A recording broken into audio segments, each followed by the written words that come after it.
just to give context, so I was the first person in my family to go to university.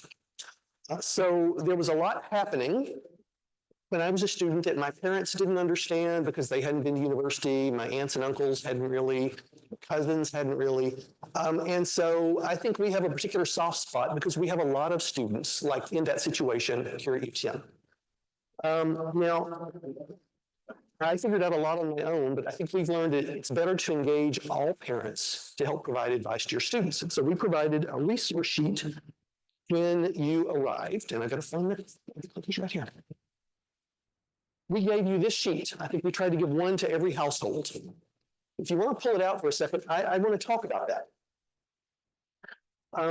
This information is good for your student, but it's not for them. We're going to give them that information in other ways. This is specifically your cheat sheet for parents and families and supporters. And I have a bit of a strategy I'll share with you in a second on how we're going to use it. The left column is a list of topics where we typically see students having interests or questions or concerns. And then the right-hand column offers some resources at UTM that they can be referred to. Now, one of the tricks here is you don't have to get them to the right place. We want to work together with you. And what I will promise you is, if your student's expressing one of these interests or concerns, and you get them into anything on the right-hand column, if it's not quite the right match, we'll help your student figure it out and we'll get them redirected. But it's important for you to help us have them seek help. Okay? Now, this is the exact same sheet that we give faculty members and staff members. So we're all, you and me and all of us are going to be working from the same resource sheet. Now, let me give you an example of how to use it. The first one there is when your student expresses interest in academic and career exploration. We've got a couple of great resources, our Career Center, our Office of the Registrar, and individual academic departments. Each of them have kind of little specialty things that they do.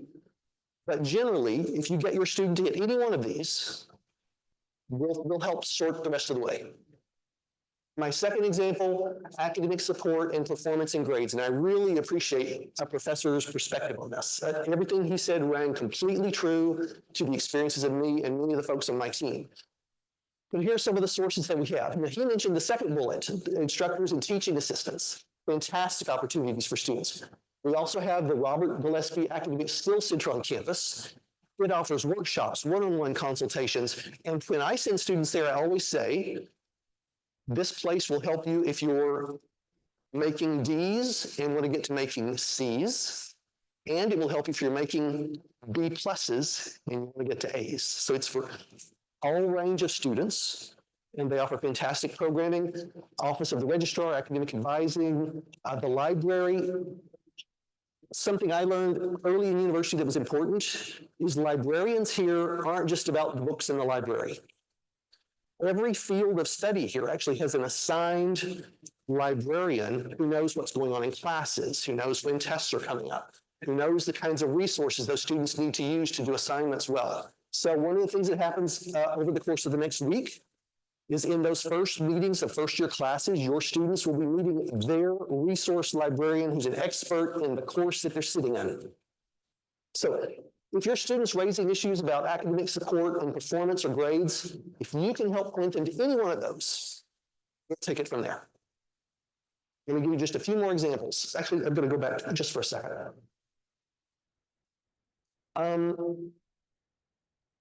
The third bullet there is the Office of the Registrar.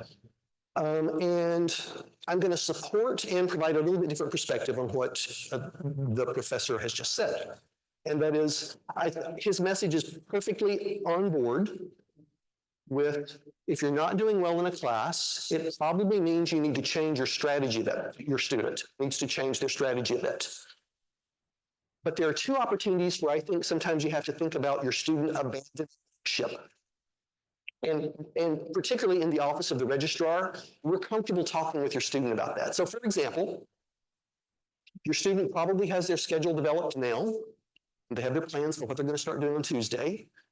They may get to a course on Tuesday and look at the syllabus that's going to be given out and start doing readings of the first 2 chapters, and they're going to think, some of them are going to think, ugh, that's not what I was expecting. This sounds not interesting at all. And so for the first couple of weeks, your student can exit out of, we call it drop. They can drop a course, and for the first couple of weeks, they can replace that course with another one. So they can add a course, they can drop and add. So if your student discovers that it just, whatever they're trying, they just think, man, this stinks. They have a little bit of a chance to make that change without any financial implications. So we have a period of the first couple of weeks where they can drop and add without financial penalty, okay? But then once they get a little bit further into the course, we say, you can still drop the course, but you're gonna forfeit, you're only gonna get 75% back. And then after a few more weeks, there comes a date where we say, you can still get out of the course, but you're only gonna get 50% back on that course. And then there's even a period after that where we say, you can get out of this course, but you're not getting anything back financially. And sometimes that's the right thing to do. Most times we want that student, before they make a decision like that, to talk to the instructor and talk to the TA. That gives them a perspective from that particular field of study. And then we want them to talk to an academic advisor, and that academic advisor and then will look at how you're doing in the course. What are your grades? Mathematically, can you pass this course? There'll be things like that to help make that decision. So don't be surprised if sometimes your student might say, I'm going to change my schedule. So just don't let that be a surprise, okay? This is a great opportunity. Now, we have a service on campus called the International Education Center. I think most folks think of that as the place where international students go to get help in settling in. Study permit issues, trying to figure out immigration support, or how if they can work in Canada in their first year. And they do that, and they're great at it. But this is also an office that helps students who are usually domestic students figure out how to get a study abroad experience. And I want to encourage you to think about, maybe not in first year, but in second, third, or fourth year, figuring out if you can find a way to help your student have an international experience. Now, first thing that popped into my head when I was an undergraduate student thinking about this was, that sounds expensive. It's not very expensive, and we value it enough at U of T that we provide a lot of financial support to help students do that. Some of the experiences can be as little as a week. So for example, we run programs in the fall reading week, which is a week when we take a break from classes, and in theory, students read to catch up. Totally doesn't happen.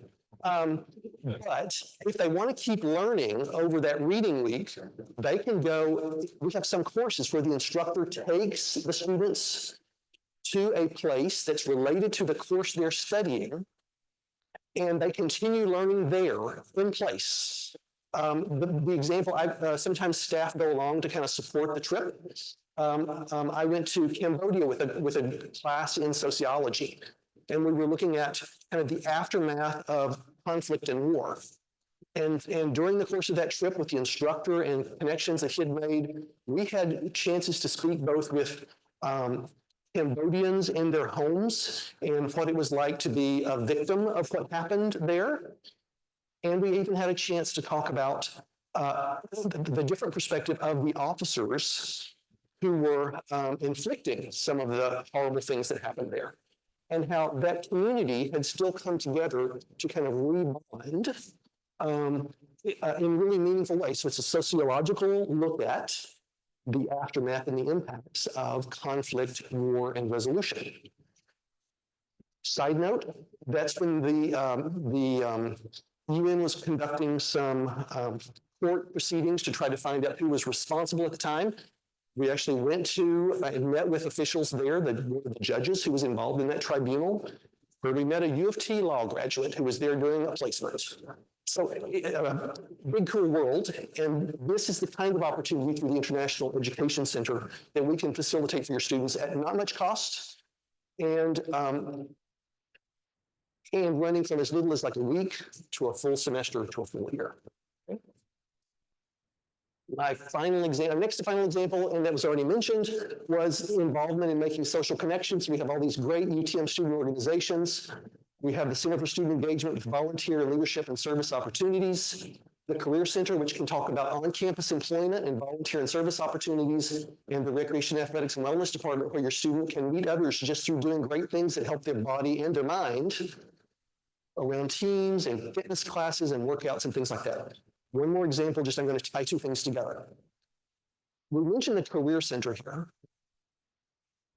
I would like for your students and you to consider whether or not a small on-campus work position might be good in their first year.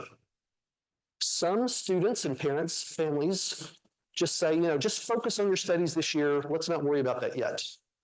But there's quite a bit of research that says that if your student can work kind of between like 8 and 15 hours a week, the scheduling that requires on top of their courses forces them to think more about how they fit in their study time, forces them to think more about, I need to probably get some sleep, have time to eat and be healthy. So a little bit of work can actually be a good thing. Over 15 hours, the research says academic performance starts slipping in first year. But it's worth thinking about. And the reason I mentioned the Rock, we have all kinds of employment opportunities on campus. So in this department alone, we're hiring lifeguards and swim instructors. We're hiring coaches and conveners and scheduling people. And we're hiring facility setup people. So even in just that one department, we've got hundreds of departments that hire students. There are opportunities there. And all your student needs to do is visit the Career Center website or stop by the Career Center in the Student Services Hub, and we'll engage it in a conversation with them about that. We're particularly looking for lifeguards. So your students certified, leave me their name. And then the other thing I want to hit is physical and mental health. So if you notice changes in your students' behavior, they're not eating well, they tell you or you figure out that they're not getting any sleep, they're just stressed. We have resources like the Health and Counseling Center. We have physicians, nurses, health educators, and counselors particularly, who deal with things like a lot of students have a relationship breakup in their first year. Grieving, they're at the age where a grandparent, they may experience the first kind of death that's really meaningful to them as they're kind of in an adult mindset. Anxiety, certainly. We have workshops on stress management. We've got great stuff going on with the Health and Counseling Center. And like a lot of the other services I'll be mentioning, they're free. Why are they free? Because you've already paid for them in tuition and fees. So every time I say free, in your head, think little air quotes around, okay? We also have a 24/7 partnership with TELUS Health. TELUS Health provides multilingual support. I think it's currently 114 languages, so your student can speak to a counselor in the language that they're most comfortable speaking for kind of a wide range of issues, school, health, and general life concerns. And then I also want to mention again, working towards optimizing their physical health increases their ability to learn. So we hope that you will encourage your student to engage in the free fitness club, basically, that we have on campus, because you've already paid for it in tuition and fees. So that's my resource sheet. What do I want you to do with it? When I was a kid and there was something important, my mom would stick it on the refrigerator door with a magnet. I would encourage you to take this resource sheet and stick it on the refrigerator with a magnet and keep it handy for you. Again, it's not really for your students, it's for you. And if you'll do that, I kind of envision this two ways. If your student's living with you in their home at dinner and they express one of those concerns, you excuse yourself, say, oh, I need to get some more salad dressing and bring it to the table. You run into the kitchen, you look at the sheet, you find the topic, you find the bullet that you want to recommend, and then you go back to the table and helping us with your expertise, okay? If your student's calling you, so maybe your student's in residence and they're griping about something. Today I had this really bad something or another, or an experience that I didn't understand. Phone, go to the refrigerator, look at the sheet, and use this as a resource. Now, to help make it a little bit easier, we also have, you can take a picture now, scan this in, run the QR code, and we'll send you to, it's a different format, but it's the exact same information. or you can hit the website that's listed there. Please use it. Partner with us in providing consistent, helpful information to your student whenever they found something that's distressing them or concerning them or just curious. I can come back to that if I need to. Now, I promised some very quick hits on the internet. We can pull this on this clickbait that I've offered you. And so I'm going to hit them quickly, and I think they'll be helpful. And then they may raise more questions, and I've saved time at the end of my session for that as well. So the first is money savers. Who doesn't like money savers? The first of my 5 money savers is we have a UPass. So Mississauga Transit, or My Way, is the local transit agency in this region. And your student gets a free UPass, which gives them unlimited fare-free rides on Mississauga Transit 24/7 throughout the semester. They were able to download the app, I believe, starting this past Thursday, and their fall UPass eligibility starts on September 1st. So it's great. Take advantage of it. It will help them come and go. Second, related to that, we also run a shuttle between the middle of the UTM campus, if the stop is right over there, to the middle of the downtown Toronto St. George U of T campus. That's the big campus.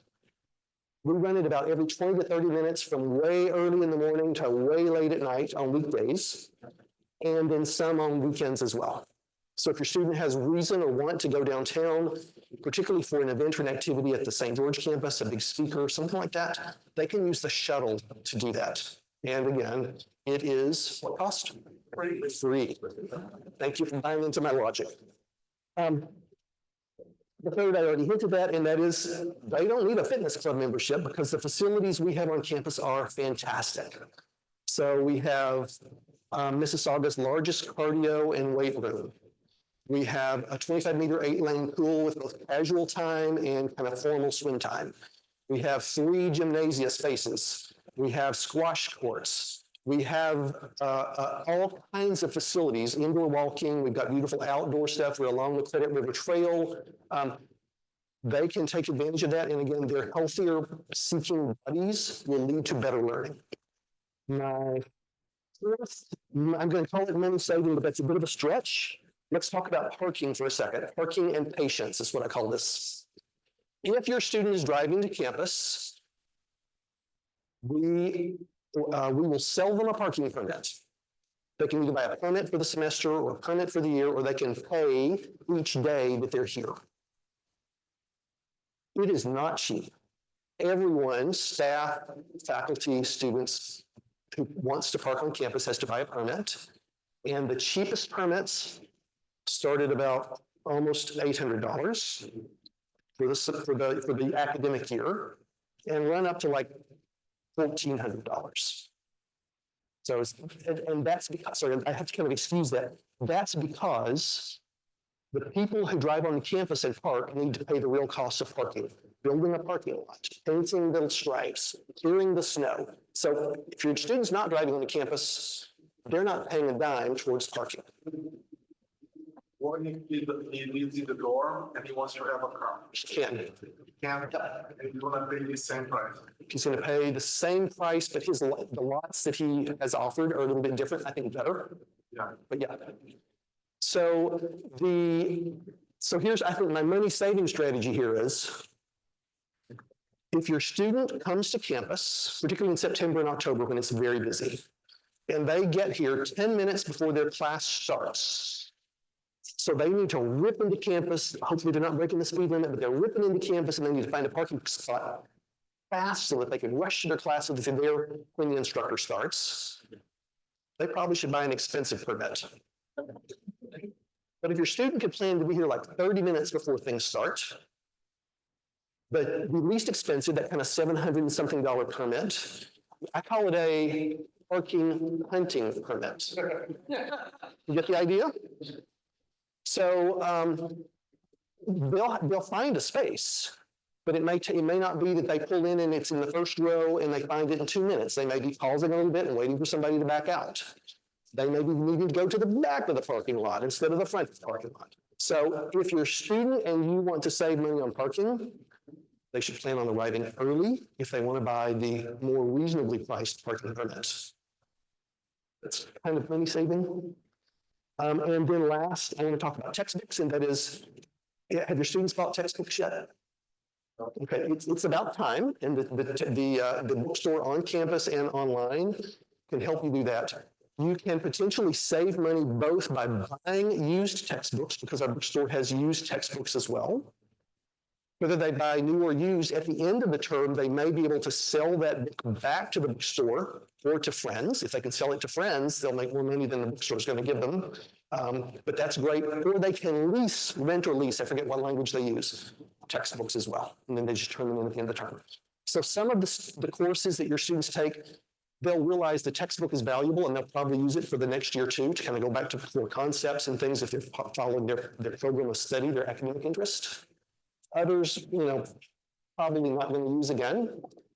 And sometimes even in the list of the resources that an instructor says a student should have in that syllabus that every course has, there'll be books that are just like,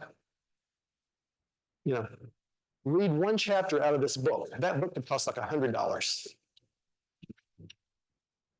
I would encourage your student to check with our library on campus, because we probably have that book. And though they can't check it out for a week, because there'll be lots of students wanting it, they can check it out for like an hour to read that chapter. Guess what you just saved? $100.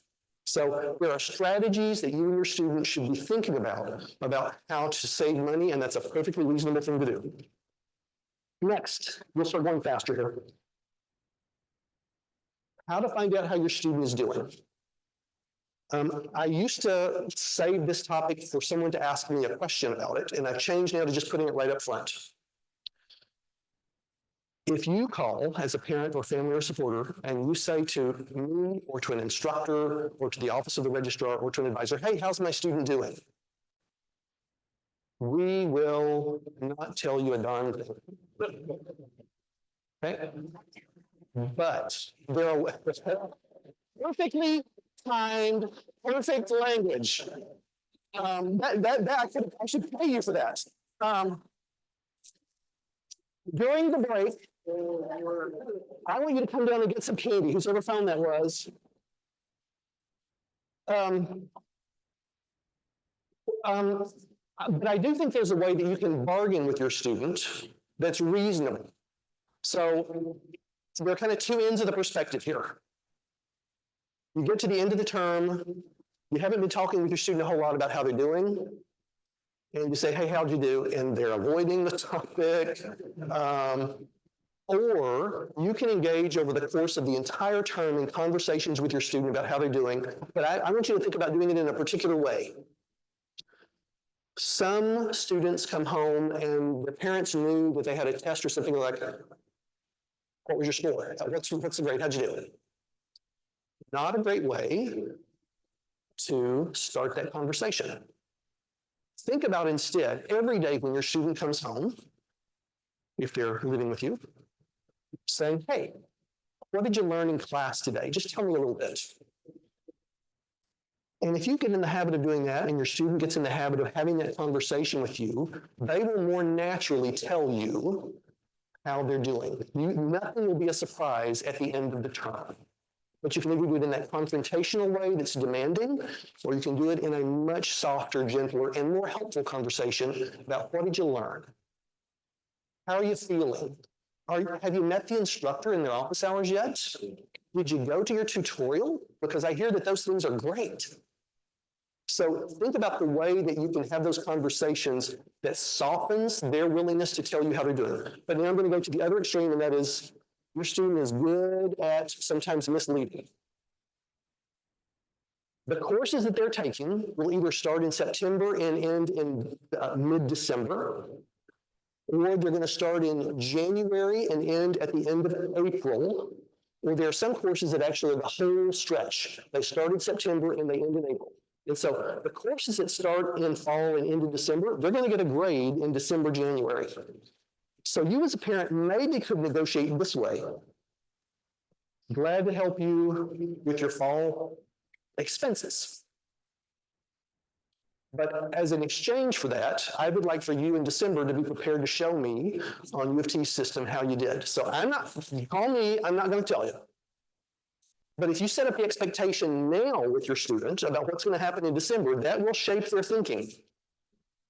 Okay, so that's my strategy of try to engage in these great conversations over the whole year to figure out how they're doing, but also you can use December as a tool to figure out how they're really doing. Again, taking the professor's concepts in mind around, but don't expect that they're going to necessarily do as well as they did in high school. Expect that it's going to be a transition. Next is, it's quick and easy, but it's a change in financial circumstances. If your family income dramatically changes because of some traumatic thing, someone loses a job, there's a death in the family. So if it changes your family's financial ability to pay the bills, have your student come and talk to the financial aid advisor, because we can quickly reassess the need and make a change if we need to. So don't let that be a hindrance to their ability to continue studying if your family's financial situation changes. Next is communications. This is a tough one for me to have with you. Some of you throughout high school, your students have texted you or you have texted them every 2 hours when they're away from the house. Some of you are smiling right now and looking coy. I know that you're doing this. Now, I will tell you something that's going to happen in my office, and in the offices of a lot of my colleagues. Sometime in the next 7 days, I'm going to get a call from a panicked parent who's going to say, I have not heard from my student for 3 hours. Can you and campus police figure out where they are? I'm not exaggerating. I will get that call. I would like for it, first of all, not to be any of you, okay? Because you're going to have today a conversation with your student to clarify what you want in terms of communications from your student. And then your student is going to push back and say what they want as the communication level. And then between the two of you, I want you to find the compromise. For a lot of students who live in residence, it's, I would like to receive at least one sentence from you by text every day that says, I am alive. For some of you, it will mean, okay, I'll compromise. Let me know how you're doing every 4 hours instead of every 2 hours. But whatever it is, whatever you settle on, have that conversation today so that expectations are calibrated to each other. Okay, fair? Promise? You can remember my name. You can call my office for anything except I haven't seen my student for the last 4 hours or heard from my student in the last 4 hours. Now, please also know that if there's an emergency, you can contact campus police. They will look up your student's schedule, and if they need to, they will go and deliver whatever they need to deliver in an emergency. And know that if there's an emergency on campus, I will likely, or my office will likely be in touch with you if you're listed as the emergency contact on the system that tracks that. So you might ask your student, hey, did you put my name and phone number in the emergency listing? That way I know who to call. Okay, so that's communications. Why drop-off and pickup times matter? Actually, it's already been done very well by the professor. But really, I'm going to put a specific example to it. We have students who live with their families primarily, and the family drops them off 15 minutes before their class starts, and they know that their course is done in 3 hours or whatever. And then 15 minutes after the course is done, they're picking them up. Please don't do that if you can help it. You're not just paying, your student and you are not just paying for the courses that they're taking at U of T, they're paying for the experience of U of T. So I want them to go hang out at the library and meet friends and talk to the research area librarian and form a study group and join a club and just sometimes just hang out and relax. And so give them the time to do that.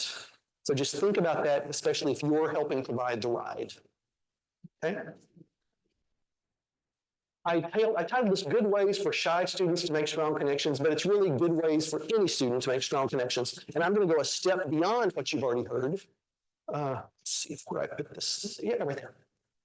So on the left-hand side in the blue box, every academic department pretty much has what we call an academic society. It's like a club, but they actually work directly with the department. So faculty members become involved in their club activities. And some of them have test banks of previous tests so that your student knows what's coming. If there's going to be one club that your student needs to connect with in the next 2 weeks, because we're going to be having lots of club fairs and activities, it's whatever matching academic society is in the blue box that matches up with their interest. They're going to meet study buddies. All good kind of things happen with that. So that's in the blue, that's all of our academic societies. In the green is just one random little sample from H to L of the other kinds of clubs that we offer. We offer clubs that are, they engage in volunteer service. They're built around faith. They're built around culture. They're built around politics. They're built around interests. It's amazing. Now, I don't want your student to join a dozen of these in the first year. But if they join 2 or 3 of these, looking at the big list that's online, they'll see it. It would be great. Again, making friendships and connections is super high value. So that's an easy way to do it. So a shy student particularly may want to start with the academic societies because there's a real focus there around a really kind of specific kind of agenda that's happening. But really all students, I think, should do that. So that's the starting point where I think you should say in this great communication you're having, hey, here there's a club fair like in the first 2 weeks. Did you go? I heard that academic societies are a great way to connect.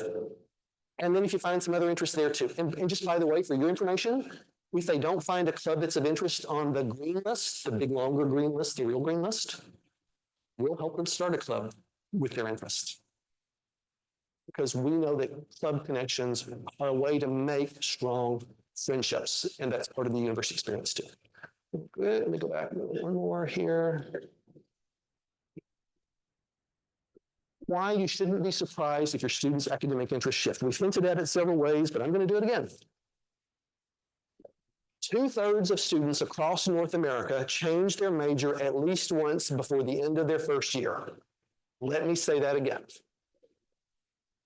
2/3 of students across North America change their major at least once in their first year.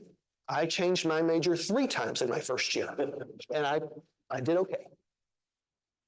Do not be surprised if this happens, and try not to be disappointed. They're going to be taking courses and discovering topics and talking about things in ways that they haven't done before. And if they discover something new that they're passionate about, that's what I want to happen. I mentioned the word majors there. Let me give you 3 definitions, kind of. We have different areas of academic study.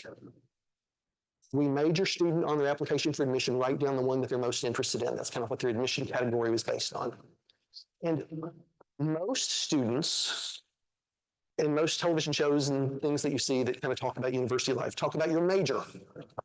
So a major means that you're spending about half of your time, sort of the course of 4 years or 20 credits, about 10, give or take.